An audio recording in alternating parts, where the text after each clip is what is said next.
大家好，欢迎来到快乐手工。今天带给您的呢是这样子的一款包，这个包啊，整个包是一个圆形，那背起来呢非常的俏皮。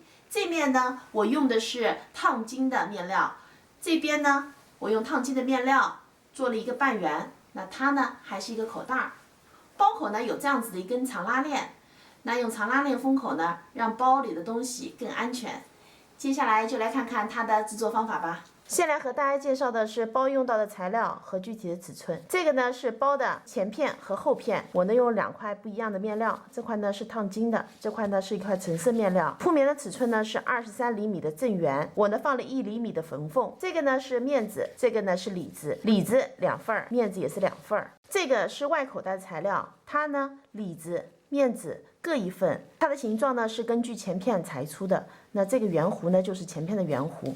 这个高度17厘米，这个呢是包的侧边，侧边呢分2部分，一部分呢是装上拉链的，这部分呢是靠下边的。装拉链的尺寸是31厘米，宽度3厘米，这个呢是2份，里子也是2份，所以它们一共呢是4份。这个说的呢是铺棉的尺寸，我们需要放1厘米的缝缝。拉链的长度呢是30厘米，2个低字扣，这是侧边的下半部分，它呢长度41厘米，宽度8厘米。这个呢也是铺棉的尺寸，我们需要放1厘米的缝缝。这个呢也是里子、面子各1份，一共是2份。接下来呢，我们就可以开始制作了。我首先制作的呢是外边的口袋部分，正面和正面相对，然后呢在直边上车1条。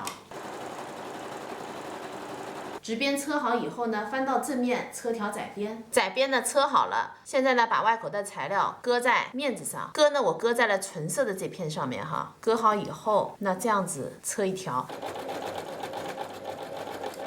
这个圆弧车好以后呢，我们在纯色这片上就有这样子的一个口袋了哈。接下来我们制作侧边的拉链部分，这是装拉链的边条哈，2份。那么现在呢，我们把拉链的半根儿这样子搁上去，齿相对哈，齿是相对的，然后再搁上里子，这样车1条，这样车1条，翻到正面再车一个窄边进行1次固定。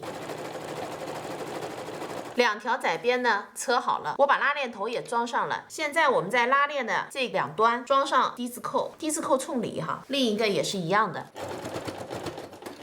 2个低字扣呢固定好了，现在呢我们把它和侧边的底部连接在一起。这个是底部的里子，这边也是里子哈，里子和里子相对。然后这是面子，正面和正面相对哈，也就是说夹着这一层，然后这儿车1条，那这边呢也是一样的。2边车好了，现在呢侧边呢就是这样子的，这是里子，这是面子，中间是有拉链的部分。我现在呢把它翻到正面，让它变成一个环状哈。接下来呢就是把这个材料，这是面子，这是里子，一起哈，整个车1圈。那2边呢前后2片都是一样的。前片和后片还有侧边呢，整个都组合在一起了。现在呢，我们用这个包边带把这个2圈包边包掉它，那整个包呢就制作完成了。现在包呢做好了，我把包带呢也装上了。这面呢是整个一个烫金的花布，这边呢是一个口袋。整个包的造型呢是一个正圆形，我自己呢非常喜欢一个圆形的东西。这期视频内容呢就是这些了。如果您喜欢我的视频内容，请您点击加关注，咱们下期再见。